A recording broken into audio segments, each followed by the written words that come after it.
Hi, everybody. So go ahead. What prompted you to call off the strikes last night? I was asked to by Saudi Arabia, by UAE, and by Qatar, and by Iran. We were all set to go.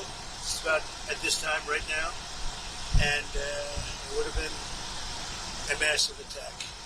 We're all set to go, but when the allies asked to call it off, you got to sort of say, well, let's see. And the reason they asked is they think there's a deal. There's a deal on Hormuz, and then there will be a deal on the nuclear, or you might call it the denuclearization of Iran. I call it the denuclearization of Iran. So what should we expect? We're holding it. We'll just see. We can do it anytime we want. But we were asked by the three primary groups. We were also asked by Iran, very strongly, actually. They said, we'd like to make a deal. Now, I don't know what they say, because a lot of times they'll say that to me, and then they'll go out and say, we don't know what he's talking about. Obviously, they don't want to be attacked. And they knew the extent of the attack because they saw it forming. What happens now? Well, now what we're doing is we're talking to them in the form of a negotiation. It begins tomorrow afternoon, and we'll see it through. I'd love to do that, save a lot of lives, save a lot of unnecessary power, to be honest with you. It would take many, many years to ever build it back. If it could, I don't think it would be even buildable back.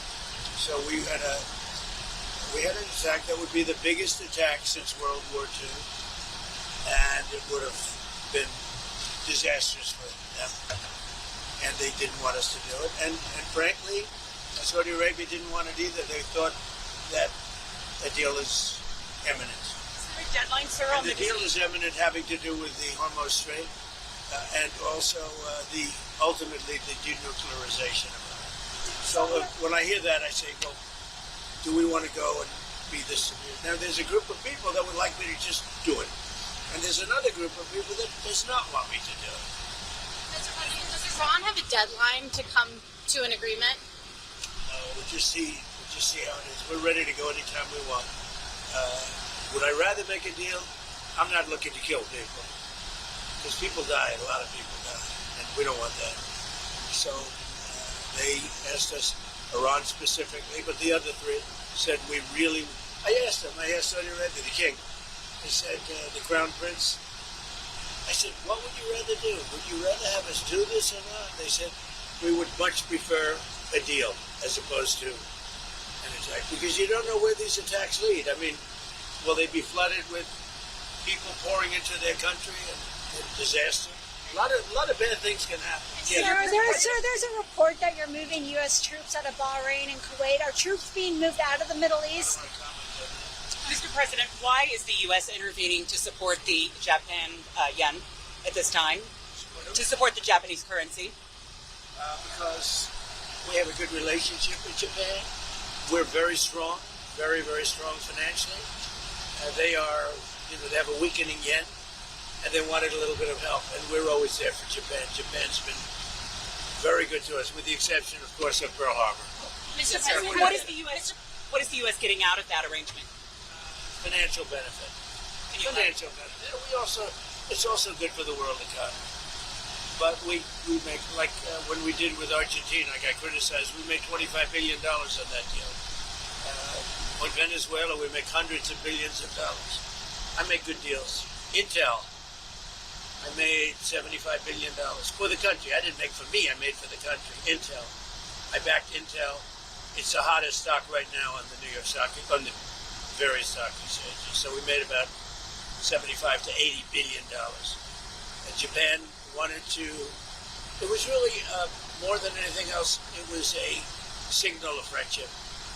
You said that the anti-weapon and the dollar is doing great. You said the fact is, our country is doing great. Everybody wants help from our country. Yeah. You said the anti-weapon. I'm with ABC News. You said the BBC? ABC. Oh, ABC. That's worse. You said the I like anti-weaponization. BBC better than ABC. The anti-weaponization fund is back on the table. What are your plans? No, they don't improve. Look, we have a man named Todd Blanche. He's outstanding in every way. Most of you know who he is. You're not going to find a better person. And everybody, and it's because I backed won his opponent, and his opponent won in a landslide. That's the only reason it's happening. But I will say there are a lot of people that like. People were hurt so badly. 22 suicides. They were destroyed. Their families were destroyed for doing things that honestly has never been an attack on any group of people in this country, in my opinion. Maybe one. There's one group that was attacked violently and viciously, like these people were attacked. And this would be a reimbursement for the pain that they suffered. A lot of people like it. If they don't approve Todd, I put it back on the table. A lot of people like it. A lot of big supporters of Trump like it. Mr. President, there's been some domestic abuse allegations against Congressman Max Miller. Do you think he should resign? Well, I'm going to look at it. I mean, so far it's accusations. I'll be looking at it. Will the U.S. do anything to address OpenAI and Anthropic's models hacking other systems? We're very much involved in that. We have a big stake in that. So does the world. So we're looking at it. So in Canada, have you decided on a punishment yet for the wildfire smoke? What is? Can you share? Back on Iran, were you prepared to hit energy targets? I don't want to say that. Okay. I can't say Mr. that. President, There was going to be a massive attack. It was going to be an attack that would have been by far the biggest attack since World War II. But they've asked us not to do it. They said, please don't do it. And their neighbors said that too. And so we're just going to see whether or not we can make a deal toward the denuclearization. Tomorrow, some negotiations, did you say? Well, they suck. on Jay Clayton, what's your directive for him? He's Just supposed to do a great job. He's outstanding, as you know. He's an outstanding man. You look at his education. He was the head of. Then he was immediately, very early at a young age, went to the head of Sullivan and Cromwell, one of the most prestigious, maybe the most prestigious law firm in the world. He headed up. Well, let's see. I mean, look at the companies. Look at what he did. Oh, by the way, and he was a great. For 4 years, he was a great SEC chairman. Do you want him to continue the initiatives that you had Bill Pulte doing? I want him to do what he wants to do. He's an outstanding person. Everybody wanted him, and he really, I mean, he's truly outstanding. When would you Nancy Guthrie, the investigation into her disappearance now 6 months long, stalled out. Is it time for the FBI to get involved? Or Well, they are involved to an extent, but as you know, the local community really runs those things. And some people haven't liked the way the local communities run it. They haven't liked the way the sheriffs run it. But we would like to give them the benefit. But we're there anytime they need us. It's a terrible thing. Thank you very much, everybody. Thank you, sir. Thank you.